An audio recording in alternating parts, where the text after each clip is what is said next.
Good afternoon, good afternoon, good afternoon. Hey, listen today. Do you suffer from the curse of too many ideas and you have been struggling with trying to figure out how to get that book done? Well, we're going to talk about that today because I want you to get started and I want you to stop struggling. We're going to talk about how you can do that. So stay tuned. I'll be right back. Stepping to the edge now, heart beating so loud, sky's calling my name, time to play the game. Feet leave the ground, I hope I won't fall down, no, trust it. Welcome back. Welcome back. My name is Audrey Bell-Kearney and I am the bookpreneur. And listen, full of ideas always. And I know you are too. I know you have been thinking about trying to get this book done, but you keep getting all of these ideas that's stopping you. And you keep starting, you keep stopping, you keep starting, you keep stopping because you've got so many ideas. Well, we want to talk about that today because you have been putting this off long enough. You have been stalling long enough. Now we want to talk about how to move forward. We're about to end out this year. It's about to be a brand new year. You're going to set some new goals to get the book finally completed, and some new ideas going to pop into your head. And so I want to talk about what you need to be doing to kind of act that whole thing. The first thing I'm going to say you need to do is clarify your core idea of what the book is going to be about. For me, whenever I decide I want to do a book or anything, I'll do an outline. So the way for you to do that is to outline what the book is going to be about. Here's the thing. You can always go back a little bit later and change some things, but to get that core outline of what your book is going to be about, what the chapters are, I always start with my title first. That's how I start. So it's the title first. Then I'll create the cover before I do any chapters. I'll do the cover, the title, the cover, because now I got a clear vision. So that's the end, right? I do the end up front. And then I go back and I do the chapters. So whatever the book is going to be about, whatever I want the message to be to the person that's reading it, then I start to put together the outline for the chapters. That's the first thing I do. The next thing I do is try to figure out what my writing schedule. So when I write nonfiction, which I've pretty much written all of my books nonfiction, my first fiction book I did this year with AI, but up until this point from 1998 up until like last year, all of my books have been, and I think right now, I think it's either 11 or 13, I lose count, but they have been nonfiction books that I've written, sit down, do an outline for what I want to write, and then I write, right? The difference between where I was back then and where you are right now is that if you go to any of the smart tools and say, look, this is the book I want to write, whether it be a nonfiction or a fiction, create the outline for me. This is going to help you so much. Chat GPT, writing novel crafter, whatever you want to use, ask it to write the outline for you first, because that's going to help you streamline that process, right? Now, if you are writing nonfiction, it's going to be a little bit, in my opinion, it's going to be a little bit easier because there's so much content out there about nonfiction topics. So, take for instance, how to write a book. You know, when I first wrote my very first book on how to self-publish, and it had to be probably around 2003. There was no AI helping me do any of that. I knew how to start a business, and then I learned how to write a book, and then I taught people how to write a book, and that was around 2003, I think, because I had my publishing company in 2000. So write out your the chapters, right? Get that done first. You have an advantage right now because of AI. AI is giving you this extra advantage where it can help you clarify what the core chapters are right out the gate. Then you have to set some realistic goals. If you're going to be the one who sit down because you refuse to kind of embrace AI, because a lot of people are not happy with AI. A lot of writers feel like, you know what, AI is cheating. I'm not happy with this. So I'm going to write it the old fashioned way. I'm going to sit down, I'm going to type it. And if that's what you want to do, that's what you want to do. What I will say is set aside some realistic goals of what that looks like for you. Break into the writing process, break it down into smaller chunks. If you know that your schedule is busy, set aside 1 hour a day to write. Some people get up early in the morning to write. When I used to write my books before now, because now it's just a matter of I'm going to sit down here for 8 hours a day and I'm going to knock this book out, right? But before, I didn't have that luxury because I had a daughter. I was a single parent, and I had to figure out between my two jobs and being a single parent with a young child, how am I going to get this done? So I would make sure that when she went to school and there was that break in between her coming home from school and me having some time, I would write. And I would do that until I got the book done. That was hard work, y'all. I ain't gonna even front. That was hard work back then. Now compared to back then, this is nothing. That was hard work back then. And I would write until I got it done, and then I would take the book and I would send it to one of my friends who has been my friend for such a long time since we were like in 11th grade. And but she's always been the one who was the English person. Like I was the math and science person. Go figure. I've written 11 or 13 books. I don't know. I forgot.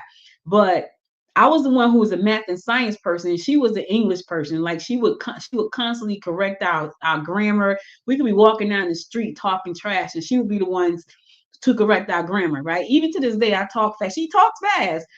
She talks faster than me, but she's very she's always been very grammatically correct. Me on the other hand, I've just been me, and she's been her too. But for some reason, that was her thing. Math, science was my thing. So as when we got older, we became grown folk, adults. Whenever I would write a book, I would send her, I would pay her, and she would edit my book. So that was my process. I would sit down, I would come up with what I wanted the book to talk about.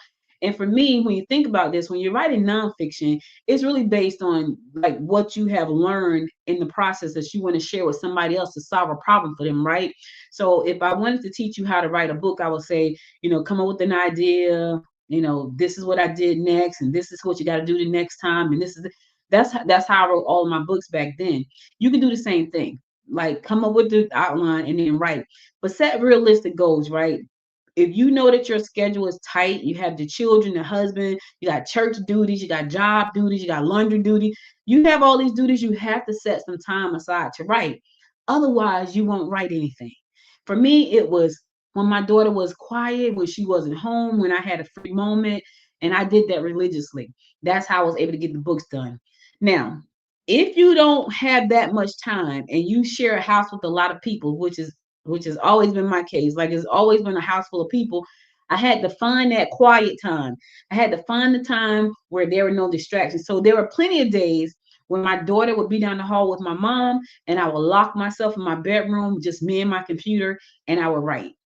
You have to do the same thing. You have to set some boundaries, put a sign on the door, so do not disturb. I used to have signs on my door, a work in progress, which means do not come in this door, don't knock on the door, don't bother me until I got finished. And when I got finished, the door opened. You may have to do the same thing, because if you leave it up to people to think that they should know that you're working, that doesn't work like that.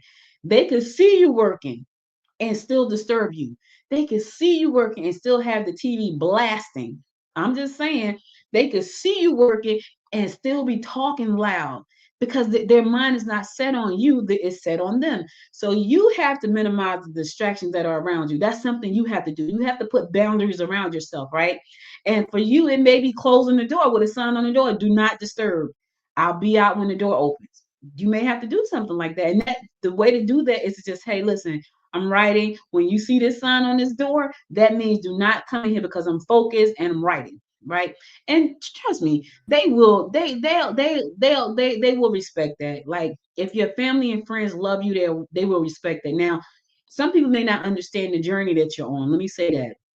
When I first became an entrepreneur, I love my friends, all of them dearly, but I think that one of them did not understand the journey that I was on. So she kind of took it personal, and our friendship kind of splintered a little bit because of that. But I had a child at that time, and my goal was to build this life for my kid. So that meant I had to work 2 jobs, try to start a business, and take care of her at the same time.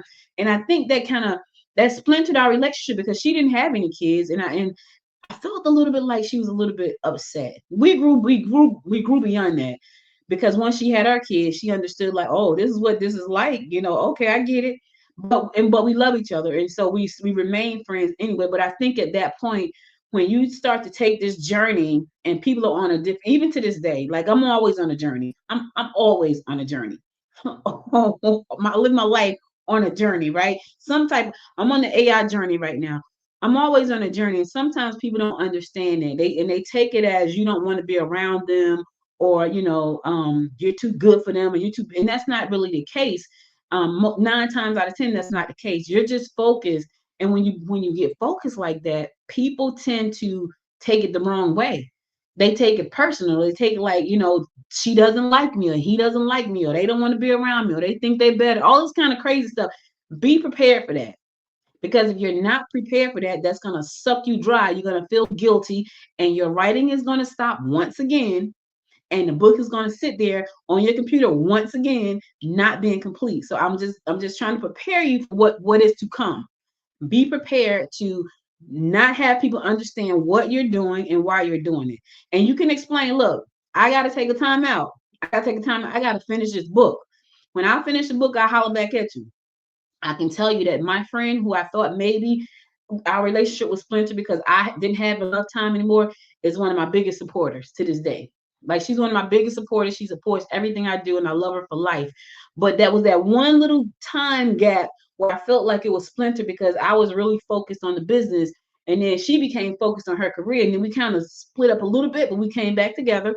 And she's one of my biggest supporters. So, and that could happen. Then you're going to have some friends. And remember this, friends and some family members are in your life for a reason and a season, and you have to be okay with that. I've had people come into my life that I actually loved and was just devastated when they had to leave, and they needed to leave, but I'm like, oh my God, like what happened? So you're going to get that too. So I want you to be prepared for that. Nevertheless, stay focused on the goal. The goal is to get the book done. That's the goal. So I need you to stay focused on that. All right. Commit to being consistent, right? When my daughter was in the third grade, I think she was in third grade. I was deep into entrepreneurship at that point. Like, I was all in, two jobs, baby, all in. And I remember getting a call from the school. And the school said to me, I go into the school and they said, her grades are slipping. And I'm like, why? And they said, well, they say she says you work all the time. I felt like a horrible parent. I felt so bad. So I left the school that day and I cried like a baby, and I called my friend and she's like, what's wrong? I was like, I'm a horrible mother. Like the baby says, I'm a horrible mother. So what I decided to do was, when she was at school and I was at work, I was at school, she was at work. When she came home, from the time she came home till about 8 o'clock at night, it was just mommy and me time. That's all it was. And then from 8 o'clock, when she had to go to bed, from 8 o'clock to about 4 o'clock in the morning, it was just me. I did that every night. I would go to sleep and I would wake up at 7 o'clock. I would take her to school, and then I would go about my day. And I did this every day. Every day was this was my commitment to being consistent. Every day, this is what I did. I can't do that now, y'all. I would love to be able to do that kind of. I am consistent, but I can't do that from 4 in the morning. I can't do that anymore because I'll pass out. But back then, when I was younger, that's what I did, and I knew that I had to set the time to spend with her, so she didn't feel like she was being neglected. Even though she told me as a grown woman, because she's a grown woman now, she said, I felt like you didn't see me back then because you were so busy. That still hurts me. She told me this about 3 years ago. I felt like you didn't see me. I felt like, and I'm like, no, why do you say that? She's because I came into your office one time and I said, give me a minute. And I was doing something and I never looked up again. So that hurt her feelings for 20 years. I'm just trying to tell you, she's good now. We're good now. But she said she felt that way. And, that's her truth and that's how she felt. You don't want that to be your kid's truth. That still hurts me when I talk about that. Like, man, I could have been better. I thought I was doing so good. I set the time, I still was not doing as well as I could have been doing. So I don't want that to be you. So you don't want to neglect your husband. You don't want to neglect your children. You don't want to neglect your family. So you want to make sure that you set boundaries, but you want to be committed to being consistent. And so for you, that may mean you don't get to, you can't go out on the weekend. I stopped going out. I stopped going to the hair salon every week. I was a hair salon, nail salon, shopping chick. Not one week, every week. When I got paid, me and my friend Angie, off to the shop we would go. That's what we did until we had them children. All of that, we had to pump the brakes real quick. Okay, no more doing that. Can't go do that anymore. So we stopped doing that. And then for me, when I started the business, it was like everything stopped. My daughter says to me all the time, I can't imagine you being super fly. Girl, I was fly. Because I went to the salon and the nail salon and hair every single week. There's a guy who used to cut my hair. His name was Carlos. Carlos had me hooked up every Friday, and I was partying from Friday to Thursday the next week. So, but I changed all that because I got real serious about my goals. I got real serious about what I was trying to create for my daughter. And I got real serious about my life, you know. So you have to do the same thing. Your why, my daughter was my why, you know. So when you think about your book, why are you writing the book? Is it just a vanity project, or do you really want to see something happen? Do you really want to see the book move? Do you have dreams of having a best-selling book? I do. I want me a bestseller, Amazon, New York Times, USA Today, Wall Street. I want a bestseller. And I put that out to the universe. I would like to have, I desire for one of my books to be a bestseller. I would like to say that I'm a best-selling author. I do. You may not want that. Let me tell you the vanity things I want. Because I don't have a lot of vanity things. I do have a couple. Being a bestseller, that's a vanity thing. I want that. Guess what else I want? Bet y'all won't guess this. I want the YouTube button. I want that button. And that's why I have like 12 channels because I'm trying to figure out which one is going to get me that button. I want the YouTube button. And I know that's a vanity thing, but that is to me, that's a huge accomplishment that I could see. So those are my two vanity things, I think. But you know, you may not have any. You may not have being a best-selling author may not even be on your radar.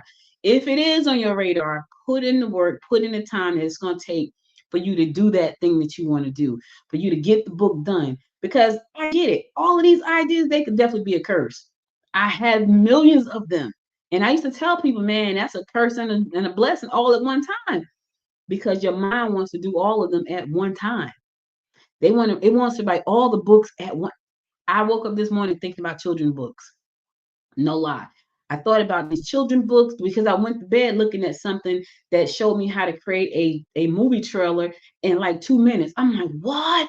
So in my mind, I'm thinking, well, I got to trade, which I already, this is on my plan, my marketing plan for my book, The Lyran Legacies, to create all these chapter movies, right, for the book. That was already on the to-do list. That's on my to-do list already from the day I wrote the book.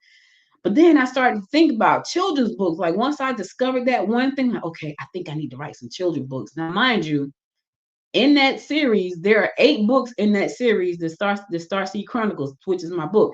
There are 8 books in that series. Just like you, I had all these ideas about these children books, which happens not to be in the series. So I had to bring myself back down to earth, like, no way, Audrey, don't you do that. You got 7 more books to do in the series. Then you go look at children books, right? So I get it. Having all these ideas could definitely be a curse, but don't let that stop you. And when you know that you are doing things that are not on goal, stop. Just say, you know what? Let me stop for a second. Step back. I got to get this book done. Don't let another year go by because we are about to be listen, we are right at the end of this one almost. Don't let another year go by and your book is not done. Somebody is waiting to read that book. They want to hear what you got to say.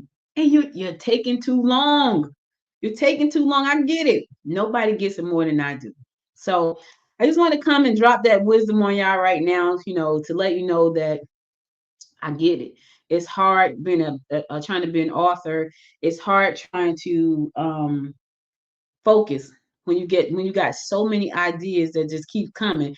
And the minute you write the first book, they never stop coming. I want to just tell y'all that they never stop coming. So you have to fight. You have to. It's like having an addiction almost. Like once you write the first book, and if you do it with AI, forget it. If you write your first book with AI, which is I wrote my first fiction, it's addictive because you can literally sit down in one day and pump out a book. I heard people were putting out 3 books a week. I don't even have that kind of time.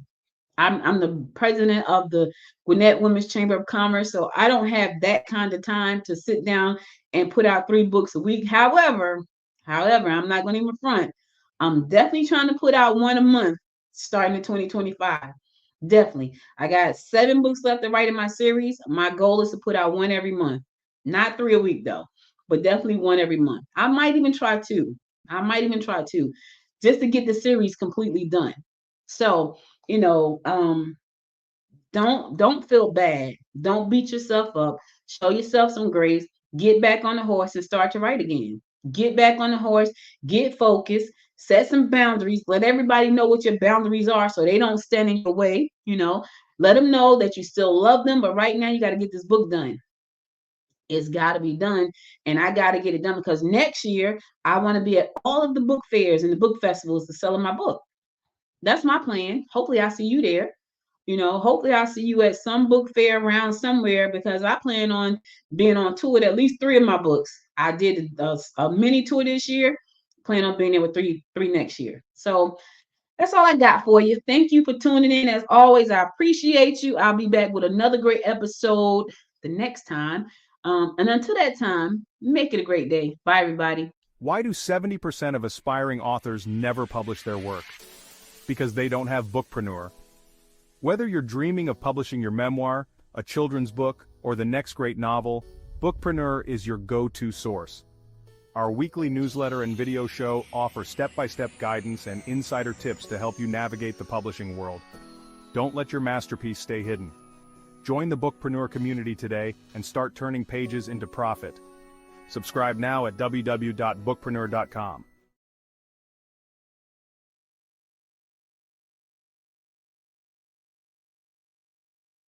Want to unlock the secrets to book publishing success? Tune in to the Bookpreneur with Audrey Bell-Kearney. Welcome to the Bookpreneur. Hosted by Audrey Bell-Kearney, an accomplished author of 7 books and a seasoned entrepreneur with 27 years of experience. This weekly show is your ticket to the innovative world of book publishing. From traditional publishing to ebooks, low-content gems, and even coloring books, Audrey covers it all.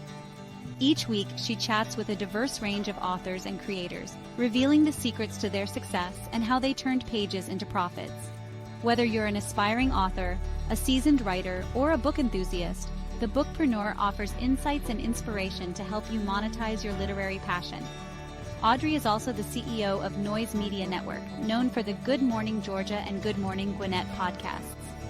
Join us on the Bookpreneur and discover how you can thrive in the ever-evolving literary economy. Subscribe now, and let's turn your love for books into a profitable adventure.